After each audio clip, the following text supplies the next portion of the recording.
following is a Jackass Nation production. Subscribe to us on Podbean at jackassnation.podbean.com.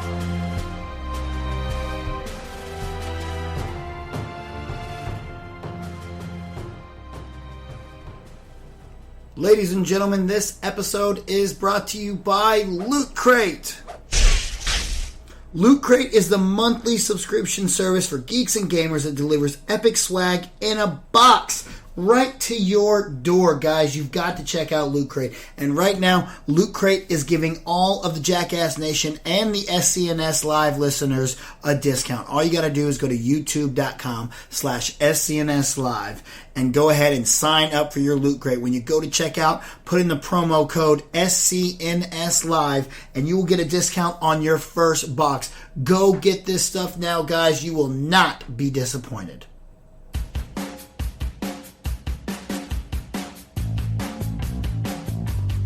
Ladies and gentlemen, welcome to Jackass Reviews, where we talk the hottest films in theater, streaming online, and on home release. Brought to you by the Jackass Nation Podbean channel and in part by the Offshoots Network. Hosted by the Jackass himself, B to the C. On today's episode, Wonder Woman.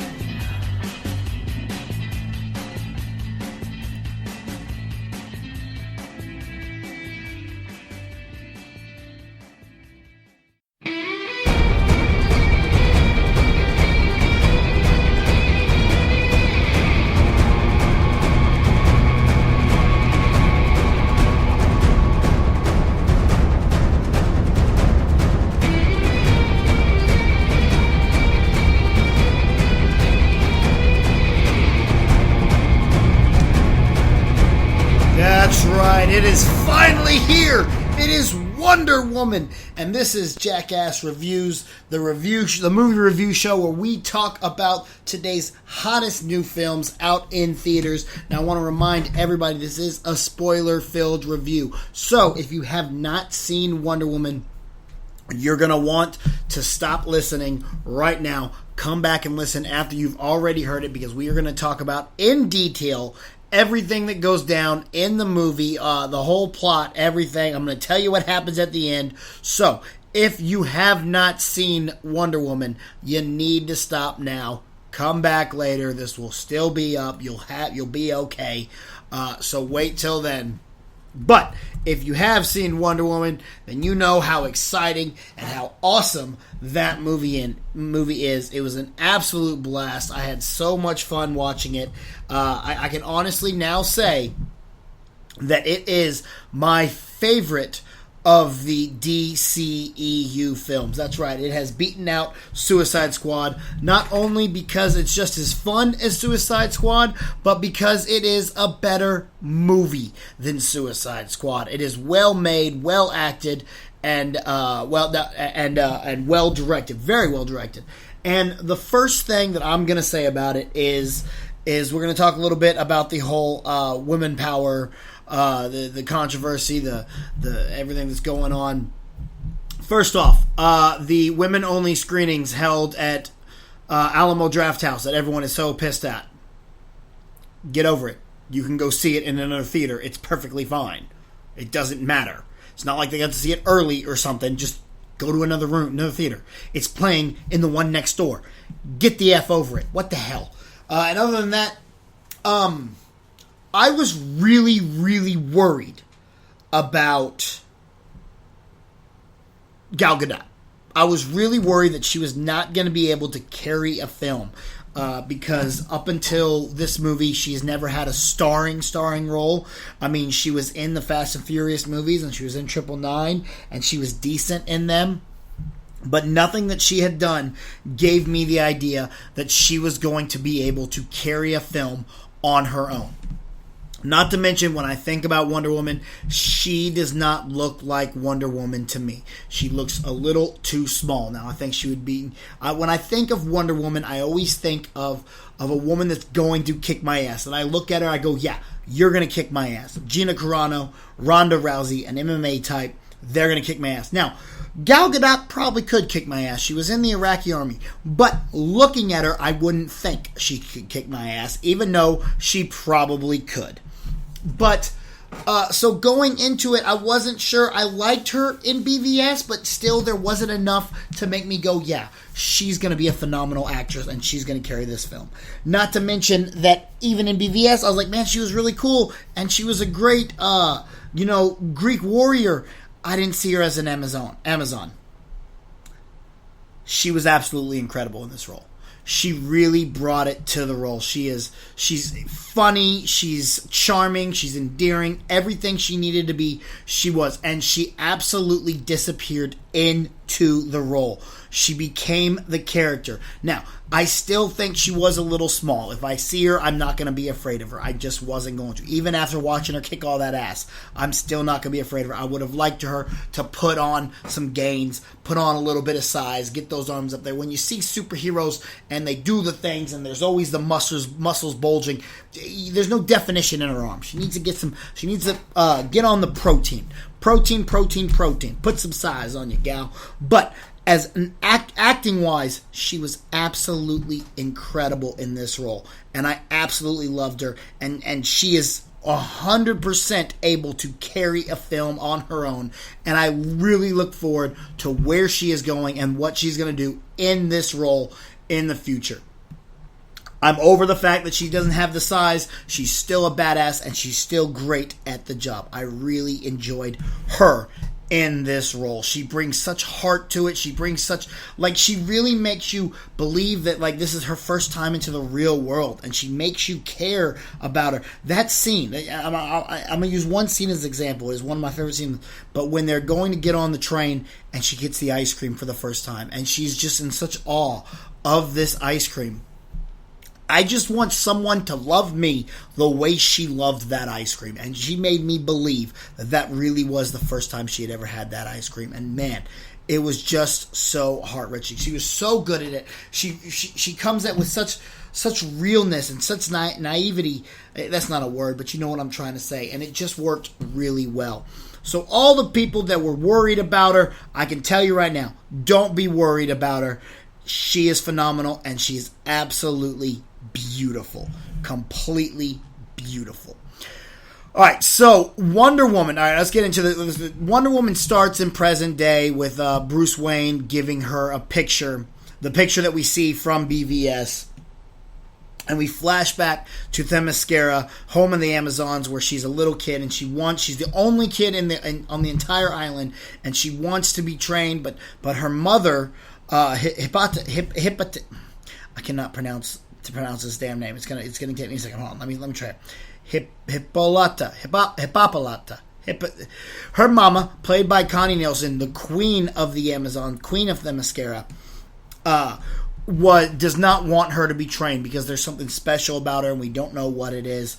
But her aunt, played by Robin Wright, and Topi or something. Again, I can't. It's such weird names.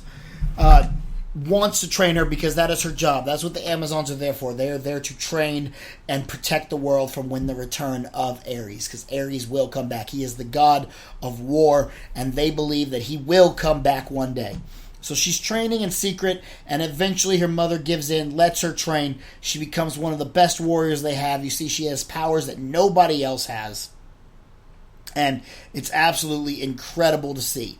So then, all of a sudden, out of nowhere, Stephen Trevor, played by Chris Pine, his plane crashes into this island, and with the German soldiers are at his toe. They come in to Themyscira, they go to war, and the Amazons kick their ass, and they learn of World War I, which is taking place outside of the world. So now Wonder Woman, Diana Prince, and Steve Trevor have to go back and try to convince their armies that, hey, this is what we got to do. This is how we go stop the war. We got to take this book that I stole from Dr. Poison, because they are making a weapon that is going to render all of us dead, and this is how we got to go here and stop them. And the army's like, no, we're trying to do peace, and we're not going to be able to do that. And so Steve Trevor and Wonder Woman decide that they have to go do this on their own. They're going to take in their buddies Samir and Charlie and Chief, and they're going to go to war, and they're going to do what they have to do to stop this war, which is stop the making of these bombs. Now, on the other side, the German general Erich Ludendorff is ready to go to war, and he is ready to destroy all. He's ready to drop these bombs, and so Wonder Woman's got to get to him and destroy him because she believes he is Ares. So she kills him, and you're like, all right, boom, we killed Ares. What's up? War's still going on. What the hell? Come to find out, that wasn't Ares. It was freaking David Thoros, Sir Patrick Morgan, the British general there, who ended up being the god of war, and he goes to war. We get an epic, and we're about to drop the bomb. Like, they're setting up this plane to go in there. Big final act. They're going to go drop these bombs and kill everybody. Chris Pine sacrifices himself while Wonder Woman does what she has to do and kills Ares. Boom. Great freaking movie. That was a terrible plot synopsis, I know. But that's theoretically where we go. So we know where the story is now. What I really liked about this is the story. The story was really legit, and it was really well written, and you could really follow it. It was probably one of the best superhero origin films that I have ever seen. It's sprinkled in there with just great moments, like the moments when she first meets Steve Trevor. And we get some good jokes there, and then on the boat when you're really getting to know them. And I really feel like you could do a whole movie of them just sitting on that boat talking, and it would have been just as riveting. But we can't do that. We got to have the action sequences. Now, the action sequences are absolutely stunning, and Gal Gadot is an incredible badass. I go back to probably one of my favorite scenes is definitely the battle on Themyscira. That one was really good. But No Man's Land, where she's like, we need to go save these people. And Steve Trevor's like, no, we got to get to the front of the war. We got to go stop this bomb. We can't help these people. There's nothing we can do. And Wonder Woman just turns like, bitch, I'm going to go save these people. You can do whatever you want, but I'm going to go save these people because I'm Wonder Woman and I'm a badass. And she takes off the coat. She puts on the crown-looking thing, and she's like, let's go. And she just goes out there and boom, knocking bullets left and right with her wristbands, using the shield, drawing all the power, which lets drawing all the fire, which lets the armies go in there, and we go to war. And we get a call back to that first battle when you see when Steve Trevor sees the Amazons and how they fight, and they use that shield moment with shield, and they throw up Robin Wright's character, and she does that triple arrow fire. That was one of the coolest things too. And so Steve Trevor notices that and sees that we're outnumbered, and he's got to go in there. He gets that big door and goes, Diana, shield! She doesn't even just go in there and kill the damn sniper. She takes the whole thing down. Absolutely incredibly badass scene. So yeah, there's a lot of really cool action beats that I really, really enjoyed, and I thought were really good and really well done. The acting, the dialogue is done real well, and even if you're not a comic book fan, you can follow this movie and you're gonna have a fun time with it. Like BVS, even if you are a comic book fan, you're not gonna follow that movie. It's gonna be very difficult and really annoying to watch. However, by watching this movie, you get a new sense of understanding of Wonder Woman going into BVS. Now, it made me really want to go back and rewatch BVS again, and you get to that fight scene at the end when she's helping fight Doomsday, and it really shows a lot more when she's like, I've killed things from other worlds before. And you're just like, yeah, because she fought the god of war, and that was a bit, and that was by herself, really. Like, she went to war there by herself, and now she's here with this thing. I think she's gonna be okay. And I really, it definitely adds to BVS a lot more to watch this film. Does not make BVS a good movie by any means, but it does add to it a little bit. Another thing that I absolutely enjoyed about this movie was the cinematography. When you open up in Themyscira, it is some of the brightest and most beautiful colors you've ever seen. It's really well shot, and it's sunny and beautiful, and you juxtapose that against London. Like, as soon as you get to London, and she's like, this kind of sucks. Chris Button, yeah, it's not for everybody. But just the color palette that Patty Jenkins chose to use there to differentiate between Themyscira and how it is an absolute paradise, and then having to go into this real world, which is grimy and darker and more DC-ish. I really loved how that was done. It was something I thought about all film long, especially on my second viewing. I've already went to see it twice. That's how much I really enjoyed this. But being able to get to that, I really enjoyed. The switcheroo of who Ares was, I think worked really well. And I liked your boy, the German general, played by, Stryker from Wolverine Origins. Let me pull up his damn name here. It was Danny Houston. Loved him in this, and I loved that Dr. Poison was giving him that kind of poisonous venom stuff that made him bigger and powerful and more strong and stronger. And what was cool about that, and something that I think I want to see them do, is kind of use that, focus it down the line into later on Batman movies or wherever we get to, is maybe that was the beginning phases of the Bane venom. And so later on, you can have a callback to Wonder Woman. It's like, oh yeah, just like the Captain America serum kind of showing up in the Incredible Hulk, kind of like, oh, we have this, super soldier, and those of us who know, we knew what they were talking about. And so maybe later on, if we do another Bane, we know what they're talking about. If they get to that point and whatnot. Something I really enjoyed. But anyway, back to the actual news. When you see who Ares actually is, I think it works really well because I never saw it coming. It's a twist I didn't think I would see. I really thought that guy was supposed to be Ares, and then when we find out that it's actually David Thewlis, I think that's how you pronounce it. I'm not 100% on that, but I loved him in this. He really is. He's one of those guys that I really love seeing when he pops up in movies and whatnot. Because when he's there, he's great. He was in a little bit in the Big Lebowski, and he's been in Harry Potter. But what I will always remember him most from is he was, oh god, what was his damn name?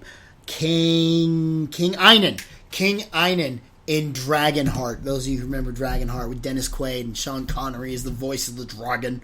I love that movie. I really do. So, and honestly, maybe that should have tipped me off, but it absolutely didn't. I really thought the second viewing, there's a lot of little things that you can pick up on, especially with the twist of the God Killer. You realize that all the little things that are said here and there about the God Killer when they point it out, and they really kind of point to that yes, it is Diana. Diana is the God Killer. And they do a good job at hiding it, and even when her mother's telling her, she does a good job at hiding it while not hiding it either. So I really liked that aspect of it. But again, it's just a wonderful film, and I think Patty Jenkins did an incredible job directing this. I really wish we could see Patty Jenkins do a lot more. I know, luckily, we will be getting her for Wonder Woman 2, which is going to be amazing. I wonder how it's going to be set. Is it going to be another story told in the past, or is it going to be more of a caught up to date, kind of like Captain America Winter Soldier, where you've caught up?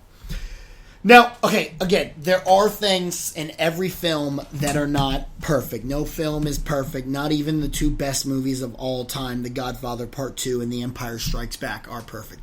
Those films have their flaws as well. But, and this one had a few flaws too. There were a few things that I definitely did not like very much.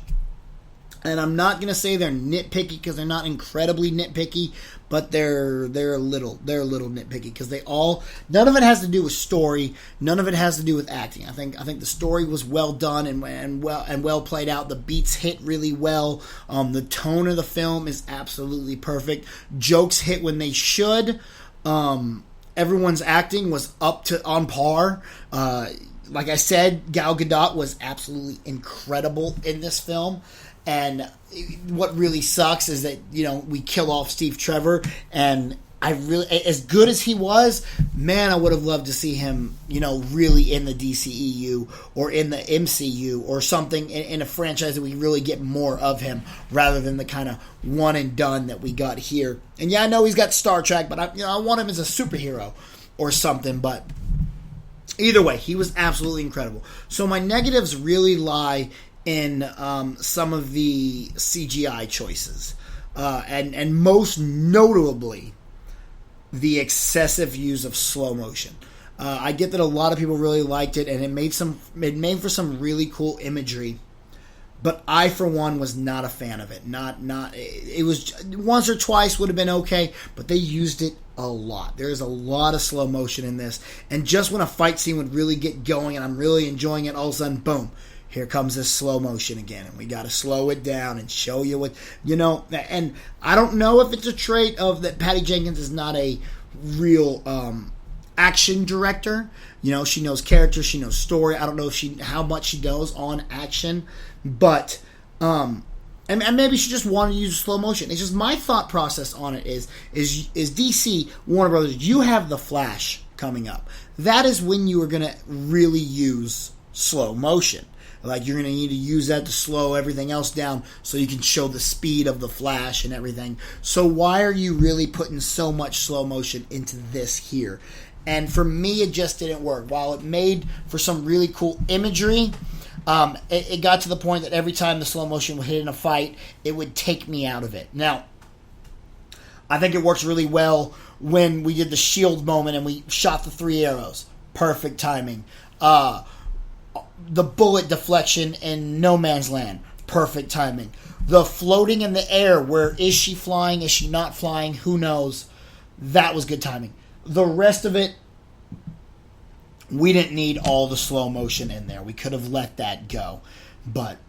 So that was one of my issues. Another one of my issues, now a lot of people had issues with the lasso of truth and the way it looked. I thought it looked incredible, because while you got that dark palette while we're in the real world, you've got that Themyscira bright lasso, and it worked really well. And I loved how it worked with the gimmick of how it made people tell the truth and everything, and that really worked. What didn't work was the fighting stuff. Some of the CGI of the fighting of Gal Gadot, most notably in the scene where she's whipping the lasso all over the place. Now, I liked how the lasso looked. I didn't like how she looked. She looked very, very CGI-ish and very... It looked a lot like Sam Raimi's original Spider-Man when he's jumping, or Blade 2 when he's flipping and fighting all over the place. How it's obviously CGI. And you can look at me and go, well, movies got to do this. Sometimes you can't do certain things. You got to play in with CGI. Yeah, I get that. However, you know what, guys? Earlier this year, I believed that they taught a Black Panther how to talk and put him in a movie in the jungle.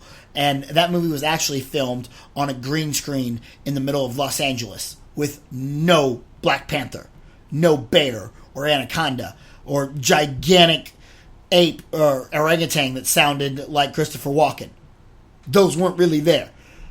In a couple weeks, I'm going to see apes on horses, and I'm going to say that those are the best, those are the most talented apes that we've ever seen because they look real. Some of this really bothered me, and I get it. It's much more difficult to do people than it is animals, but I don't know. That was some of my issues there. Matt said this was definitely not going to be the film to win for CGIs, and I agree. It could win some other stuff though, but that really bothered me there. Other than those two issues there, I did not really have much of any other issues with the film. I actually really enjoyed most everything else about it. And I really look forward. I kind of want to see it a third time. I want to go see it one more time. I don't know if I'll actually have time to go see it again, but I kind of want to because that's how good it was. It was something that I really enjoyed, and I hope that you guys are just as excited to go out and see it. Now, going with our reviews, going with our scores, guys, it was a great one. It was really enjoyable. It was one that I cannot wait, and it is a new beginning for the DCEU. And if this is what we have to look forward to, looking at Justice League and The Flash and Aquaman and hopefully a solo Batman movie with Ben Affleck down the line, then we're going in the right direction, guys. We are full steam ahead, and we're running good, because this one was absolutely awesome, and not awesome like I liked Suicide Squad awesome. Awesome like it's just an incredible freaking movie. So I'm giving it a total a regular score of 3.9. Very high up there, very lot of fun, and then I'm giving it a full 0.5 bonus for the chemistry of this cast. This chemistry was so damn good. They really worked well together, and they really fed off of each other well, and you really believed everyone's character going into it. So a 0.5 bonus for chemistry and just the overall badassness of this film. So enjoy it. That gives us a high score of 4.4. That is the second highest rated film that I've done this year. It is only being beaten by Beauty and the Beast by 0.1 and Logan by 0.1. So it's definitely one that you guys need to go out and see. And hit me up. Let me know what you think. Y'all know how to do it. Use the hashtag Jackass Reviews. This one was Wonder Woman. Hashtag that too. And get at me on Twitter at RealJackassBC. That's RealJackassBC. I want to apologize that I did not get a Pirates of the Caribbean Jackass Reviews out, and I didn't get Alien Covenant out, or Baywatch, or King Arthur. I promise I'm going to do a lot better the rest of the summer, getting more out and doing what I can, reviewing them, and probably getting more people on here if I can too. That's always good. I always love to have people on the show. So hopefully we can get some people in here, and we'll have to wait and see there. But anyway, guys, what did you think of Wonder Woman? Let me know. Use the hashtag Jackass Reviews. Thank you for checking the show out. All social media at RealJackassBC, RealJackassBC. I know I've said it like 12 times, but I just want to put it in your mind. Do not forget to check out SCNS Live every single Thursday night on YouTube.com/SCNS Live, as well as What the Force podcast on Fridays from Nerdvana, which you can come down to and watch live if you want every Friday night. Times will be posted on the Dweeb Factory Facebook page. We got E3 going down this weekend, so keep your eyes and ears on Cinelinks.com, your one-stop for your news, reviews, editorials, and more. San Diego Comic-Con is coming up, so get ready for that. And I'm about to start my Spideyverse marathon. That's right. It's going to start with the Sam Raimi Spider-Man trilogy, followed by the Amazing Spider-Man trilogy, or double sequels, followed by the MCU marathon. The second time I'm watching the MCU marathon this year. And then we get up for Spider-Man Homecoming. So I hope you guys are as excited as I am. Until next time, this has been Jackass Reviews of Wonder Woman. One hell of a film. Go out and check it out. Ladies and gentlemen, thank you for listening to Jackass Reviews on the Jackass Nation Podbean channel, as well as the Offshoots Network. Come back next time for more opinions on film from the Jackass. Follow BC on Twitter at RealJackassBC.